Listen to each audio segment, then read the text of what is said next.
con Mitzi Cordero. Y nos vamos directo a los contrastes. Saludo con muchísimo gusto a una experta en esta materia, Stephanie Enaro. Ella es experta en temas de geopolítica y columnista de El Economista. Stephanie, gracias por estar en este espacio aquí en Contrastes, en donde vamos a analizar todo lo que ha venido ocurriendo en esta primera mitad de la administración, las reacciones que hemos tenido de los diferentes invitados y bueno, pues por supuesto también hay que conocer tus opiniones y tu análisis, que es muy importante para nosotros. Buenas tardes. Buenas tardes, Mitzi. Muchas gracias por invitación a tu programa y aprovecho para enviarle un saludo a todo tu auditorio. Muchas gracias. Iniciemos con esta pregunta que, bueno, es básica hacerte para ti. ¿Cómo lo ha hecho México frente a esta política exterior? ¿Cómo lo ha hecho frente a los retos también que se le ha puesto? Recordemos que cuando inició esta administración federal, uno de los retos que tenían que ver, pues era el tema de las caravanas, por ejemplo, ¿no? La migración, la relación con Donald Trump y el presidente Andrés Manuel López Obrador, la falta de los viajes también o la presencia del mandatario, del primer mandatario de nuestro país frente a eventos importantes en donde representando por parte de Marcelo Ebrard, pues no lo ha hecho tan mal. Las vacunas, por ejemplo, también la gestión frente al mundo, en fin. ¿Cómo ha sido tu balance en esta primera mitad de esta administración? Pero sí, yo creo que tenemos una política exterior muy particular. Concuerdo contigo en que el canciller ha tenido varios aciertos, como ha sido el tema de las vacunas, también el hecho de que México fuera sede para que se llevaran los diálogos entre el régimen de Nicolás Maduro y la oposición. Siempre hay que celebrar cuando se abre una ventana de diálogo. Más, sin embargo, creo que ha habido muchos matices, porque muchas veces decisiones que se debieran de tomar desde la Cancillería se anuncian desde la conferencia de prensa mañanera, y eso hace cuestionar muchas veces quién realmente está llevando la política exterior del país, sobre todo cuando tenemos un canciller muy bien preparado, muy inteligente y que tiene mucha experiencia en estos temas. Creo que definitivamente algo que ha salido a reducir es que la peor política exterior es la interior, y justamente saco a relucir esta frase por el tema de los nombramientos que parecen una continuación de la misma. Sí, recordemos precisamente uno de los últimos, y que realmente ante la presión social, la presión de redes sociales, la presión de los diferentes grupos feministas, fue que se bajó el nombramiento de Pedro Salmerón, la misma presión que hubo por parte de Panamá. Recordemos nada más este ejemplo emblemático, y me dices qué opinas al respecto, y sobre todo la sustitución que pues ya ha dado a conocer el gobierno federal. Nosotros somos respetuosos no solamente de México, de todos los países. Y nosotros exigimos respeto para Panamá. Lo que se pide, ¿no?, por parte de Panamá, respeto también por lo que es el asunto diplomático. Claro, y me parece vergonzoso el hecho de que esa decisión se haya tenido que frenar en Panamá y que no se haya frenado dentro de México, porque de alguna manera es la imagen que estamos dando al mundo, que no nos importan las relaciones diplomáticas y que no nos importa un país hermano como Panamá. Creo que es preocupante. También ha habido otros casos donde se decide enviar a otros lugares importantes a personajes políticos que no necesariamente tienen el mejor perfil, como es el caso de Quirino Ordaz para la Embajada de España, que es nuestra segunda fuente de inversión extranjera directa y con el que recientemente hemos tenido muchos problemas. Y también pues la decisión de Claudia Pavlovich para Barcelona, porque precisamente se trata de una estrategia de política interior para dividir la alianza hacia el 2024, y esto no necesariamente es lo mejor para la diplomacia. Al paso que vamos, Mitzi, ya lo único que falta es que manden a Roberto Palazuelos a Ucrania. Para darle un premio de consolación, ya que no le dieron la candidatura a la gobernatura. Sí, tienes toda la razón. A ver, pero se tiene que cuidar esas formas, tú bien lo señalas, los nombramientos de los embajadores y cónsules generales, que no deben de ser cualquier persona y deben tener cierto tipo de requisitos. Los revisamos, si me lo permites, Stephanie. Deben de tener nacionalidad mexicana, pleno goce de sus derechos civiles y políticos, a mayor de 30 años de edad, méritos suficientes para el desempeño del cargo, ser miembros del servicio exterior de carrera y antigüedad en la rama diplomático consular. Yo le agregaría que también no necesariamente tendrían que ser leales al gobierno como tal, sino saber exactamente a lo que van, vamos, su función, y eso de alguna forma ha carecido. Claro, y tenemos excelentes diplomáticos de carrera que no están siendo aprovechados. Tenemos una política exterior en donde desgraciadamente se está poniendo la ideología primero, y eso es peligroso porque ya hemos visto que tenemos una aplicación selectiva de la doctrina Estrada. Sí le damos asilo a Evo Morales, por ejemplo, pero no nos pronunciamos en temas como el de Venezuela o Nicaragua. Es bastante contradictorio la imagen que México le está proyectando al mundo. Totalmente. ¿Es una mala imagen esta? Yo considero que sí, porque estamos atravesando un periodo difícil en donde se le puede poner a una relación comercial importante, histórica también, pues pausa desde una conferencia de prensa mañanera, esperando que no haya mayor repercusiones. De alguna manera ya el mundo se ha adaptado a este tipo de desplantes, pero daña la imagen de México y pareciera que se está repitiendo un poco lo que se llevó a cabo durante la época de Echeverría, en donde México quería ser el interlocutor de los países pobres en contra del imperialismo, pero cuando Richard Nixon le hablaba, que era el presidente más de derecha que yo le conocí a Estados Unidos, pues Echeverría se cuadraba, y es justamente algo que estamos viendo, porque las palabras no siempre corresponden a los hechos, y también lo vimos cuando estaba la cumbre de la CELAC aquí, que se decía que se iba a plantear que iban a reemplazar a la OEA por este organismo, y a la mera hora del evento ni siquiera se tocó el tema. Oye, a ver, vamos a escuchar lo que nos dijo en entrevista para Mega Noticias Víctor Remigio Martínez Cantú, profesor de Geopolítica en el Tecnológico de Monterrey, y tú me dices si coincides. México es reconocido, nos dice él, por tener un cuerpo diplomático profesional, muy extenso, que sabe lo que hace con los acuerdos comerciales y para proteger los intereses nacionales. Vamos a escucharlo y tú me dices si coincides. El servicio exterior es en lo general, es un servicio de carrera. Es aquellos estudiantes que tienen una vocación en esta parte, acuden al Instituto Matías Romero, se preparan y van subiendo escalafones dentro del mismo servicio exterior. Hay una ley particular que les dice cómo se va llevando a cabo este proceso. En febrero del 2022, ¿sigue siendo así? Pues otra vez regresamos al punto en donde las acciones no cuadran con las palabras. Yo concuerdo totalmente con lo que pues dice el profesor del TEC de Monterrey. Así debieran ser las cosas, pero desgraciadamente no lo son. Desgraciadamente no lo son así concreto. A ver, conozcamos más de cómo se conforma el servicio exterior y sobre todo, Stephanie, que no es gratis, cuesta lo suficiente en el presupuesto. Me parece también que el canciller Marcelo Ebrard ha sabido defender el presupuesto que va para esta área de nuestro gobierno, y los sueldos de los embajadores varían dependiendo de la moneda en el país en el que está. Los más altos del servicio exterior superan los 300,000 pesos al mes. Por ejemplo, el embajador de México en Estados Unidos gana $12,000, es decir, 247,000 pesos. Y según el tabulador de la Secretaría de Relaciones Exteriores, el titular de la oficina consular que gana más es el de Japón, con $16,000, es decir, 316,000 pesos. No es cosa menor.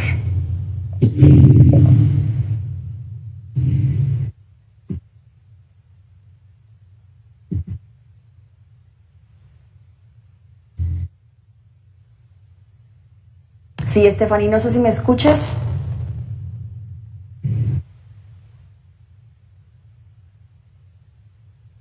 No sé si me está escuchando, Stephanie, me parece que perdimos la conexión con ella. Stephanie, ¿nos escuchas?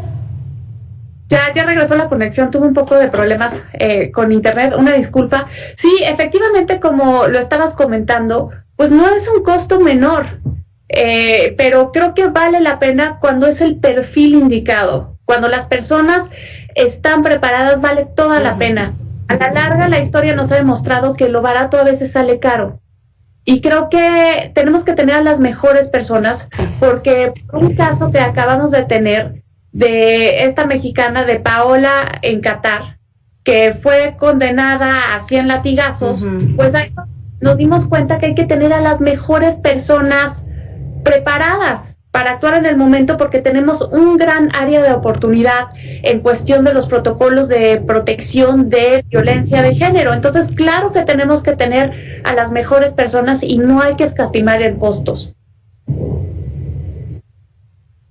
Ahora, ¿qué opinas también de lo que ha hecho el presidente en términos concretos durante estos 3 años? En un principio, cuando tocó la administración de Donald Trump, de alguna forma esta cercanía con el país del norte, también con las acciones y los mensajes que ha dado para Latinoamérica, para los países que se encuentran en la frontera sur, pero que ha dejado un poco de lado estas relaciones y que ha sido un poco ríspido. Recordemos también las declaraciones con el tema de España, una de tantas.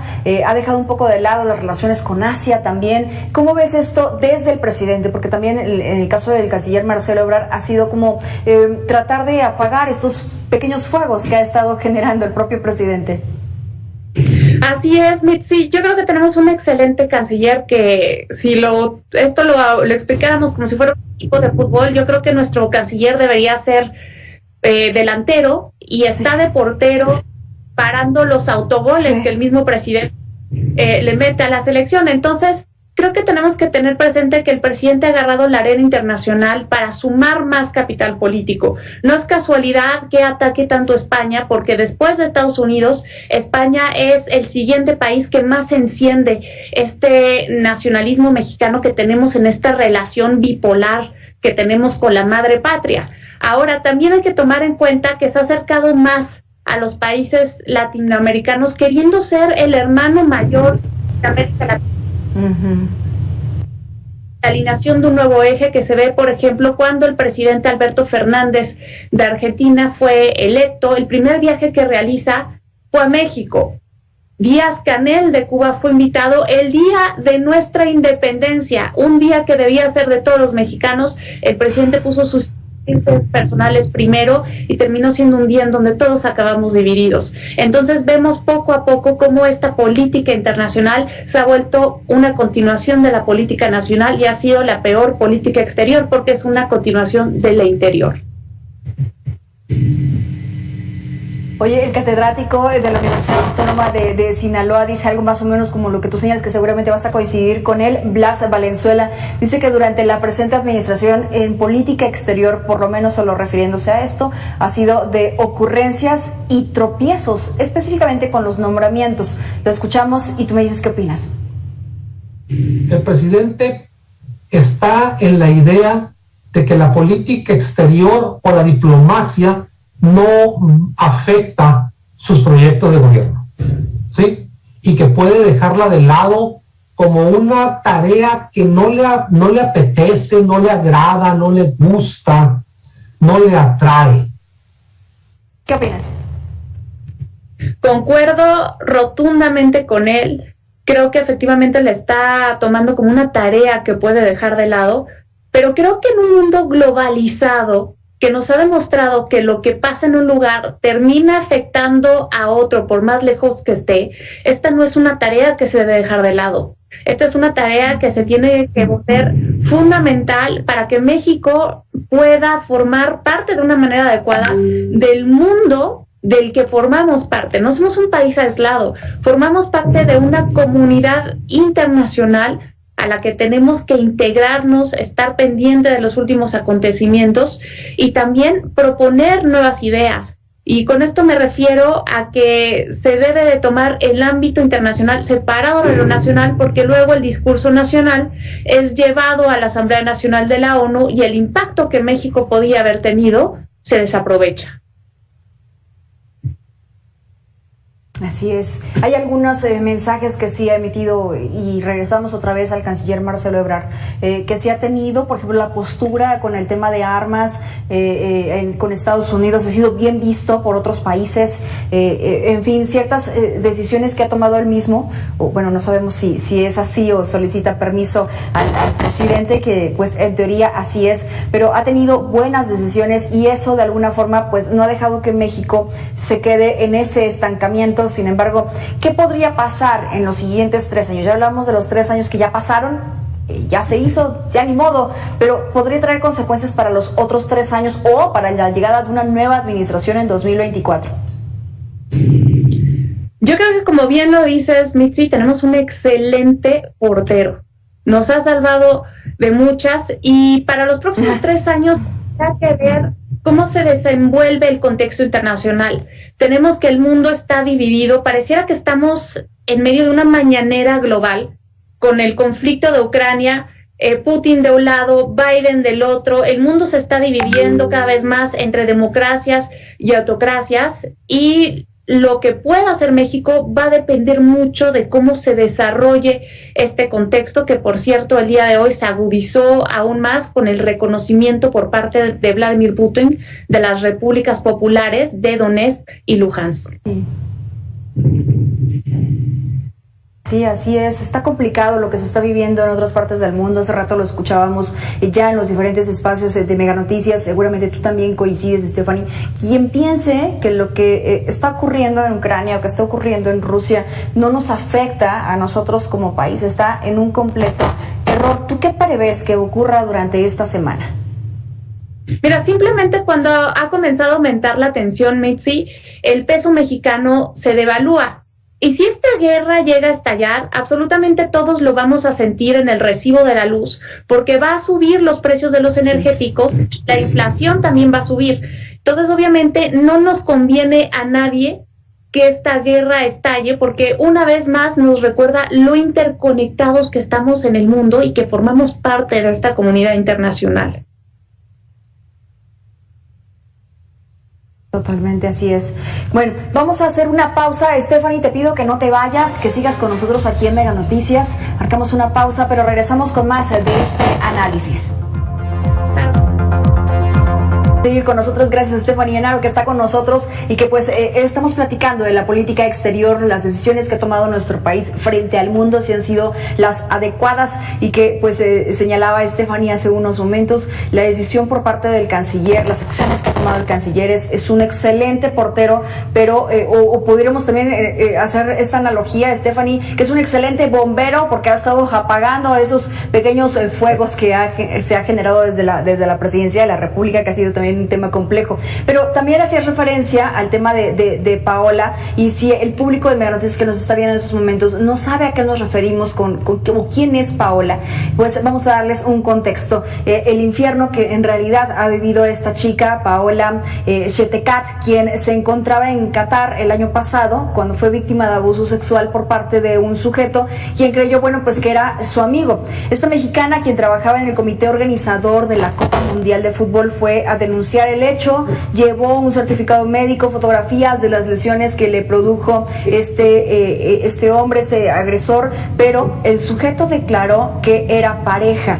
Tal vez en México no dimensionemos tanto este tipo de declaraciones de que pues somos pareja y era consensuado o fue consensuado, pero cuando hablamos de Qatar, pues ella pasó de ser víctima a acusada. La condenaron a recibir 100 latigazos y 7 años de prisión por tener relaciones extramaritales fuera del matrimonio, y gracias al comité organizador del Mundial y Human Rights pudo salir de Doha.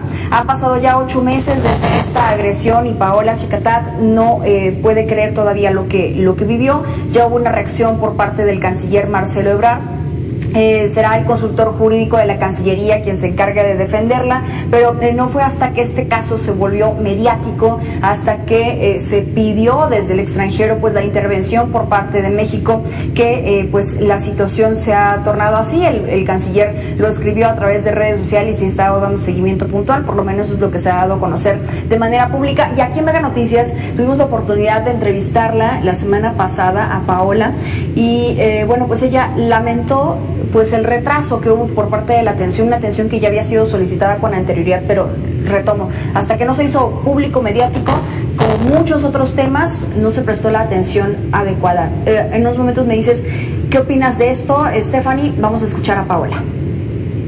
Yo quiero que las instituciones funcionen de manera que no haya que recurrir a hacer un escándalo, no haya que tener que hablar con el canciller y que simplemente haya instrumentos y herramientas que las embajadas tengan a su disposición y personal preparado para atender a las y los mexicanos.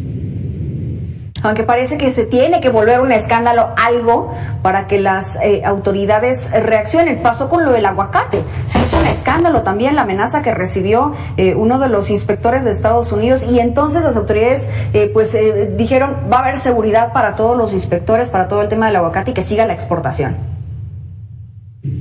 Así es, concuerdo totalmente con lo que dice Paola. Es alarmante que un caso se tenga que volver un escándalo para que pueda proceder. Hay muchas personas que se quedan sin justicia porque no llegan a tener la visibilidad que ella tiene.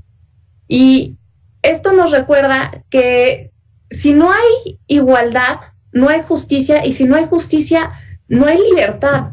Es un precepto básico, y aunque estamos hablando de un caso que nos pueda parecer un tanto extremo que ocurrió en Qatar, hay muchos casos aquí también que nos recuerda que solamente a veces nos separan unas capas de lo que ocurre del otro lado del mundo. Y hay que tomar en cuenta el papel que tiene la mujer, en donde esta interpretación de la ley de la Sharia la relegan a un papel de una menor de edad. Se tiene una tutela masculina todo el tiempo, en donde no se le da la oportunidad de vivir de una manera digna, porque no puede ni tomar decisiones en la custodia de los niños, no puede trabajar si no le dan una carta, no puede ir al ginecólogo si el marido no se lo permite, no puede salir sin estar acompañada si es menor de 25 años por un hombre. Es realmente triste. Me da mucho gusto que Paola le esté dando una voz a lo que viven muchas mujeres, porque ya también desde 2019 se habían hecho públicos a través de Twitter casos como el de Nuf Al-Madeb, que eran feministas que estaban denunciando lo que vivían en Qatar, que salieron al exilio y que después regresaron a Qatar y dijeron que ya están maravillosamente bien ahí, lo cual a mí me parece que tiene que ver con la presión que tal vez puedan estar recibiendo por parte del gobierno. Oye, Stephanie, o lo que pasó incluso con el mismo Pedro Salmerón, que el presidente una y otra vez desde la mañanera dijo que no había denuncias formales por presunto acoso y abuso por parte de quien estaba siendo propuesto para ser el embajador de Panamá. Sí, así es. Siempre dijo que no había denuncias formales, cuando había muchísimos registros de lo que ocurría durante la campaña.